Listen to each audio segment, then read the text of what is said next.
Hey, so I wanted to come on here and share with you an experience I had that I refer to as Cookie-geddon. And basically what that is so Sarah and I have a family friend who makes the most delicious chocolate chip cookies. And whenever we go over there, we'll go over there and we'll house sit for her. And her husband will house sit, watch her dog Vinny. And she always makes a big old thing of cookies and puts them in the freezer for me. And in theory, I would go over there and I would have a couple of cookies every night and all would be well.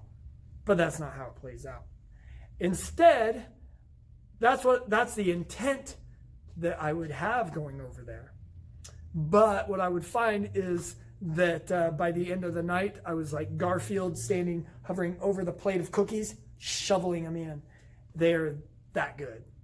And the first time that this happened, it was really funny because I went over there and I was like, this was, almost a year ago. And this is what I love about this journey of weight loss, is that it's not really about the weight loss. It's about learning about yourself and learning about the water that you swim in and working through those triggers and working through these frames, these mental frames that you view the world through that are not allowing you to be your best self.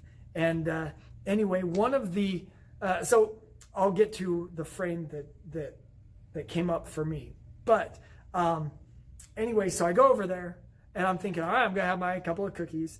And, next thing you know, shovel them in. So then the next time we go to house sit, I think, you know what? I'm going to hack this. I'm going to figure out, so the average cookie is about 170 calories. If I times that by 10, I could eat 10 cookies and hit 1,700 calories. And I'll just eat very lightly until I go over there. And that was the intent. But by the end of the night, I find myself starting to like, well, if I eat a few more cookies, I just won't eat as many calories tomorrow. And I started to kind of game plan, I'm going to borrow some calories from tomorrow and just put them into tonight and whatever. And I started to play these little games. Of course, the next day I'm hungry and there's not enough calories because of that little game that I'm playing. And so I end up eating my fair share of calories that day.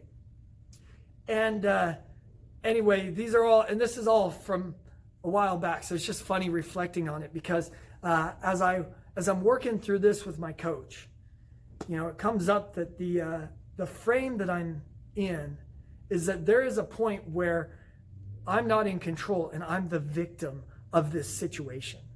So if I have everything in my environment the way I want it to be, like at my house, we've got all the groceries that we bought for the week and everything's going great. I can stick with eating the right food, no problems. But if I'm in a situation where the cookies are around, I can get into this frame of mind where I start to tell myself, well, you know what? I just can't help it. The cookies are so good, I can't help it.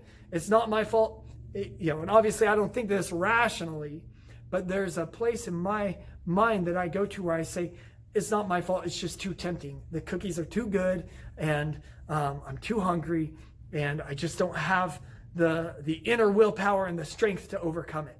And that there are even ways where I will walk myself into that situation where I want the cookies and I know that I do have the willpower to overcome them. But if I walk a few steps to the left, which would be this way, no, that's right. Anyway, that I can get myself to go, well, now I can't help it. Now Cookie-geddon takes over. And so, yeah, as much as so much of my growth since I was a kid has been around the area of taking responsibility for my own life and realizing just how much I'm not a victim of circumstance, that I have the ability to control my life. There are still these little corners that are nice and dark and where the cobwebs are that I haven't quite shined a light on. And so much of the personal growth and development through these have come in just shining the light on them. And then from there, it becomes easy to start to work past those.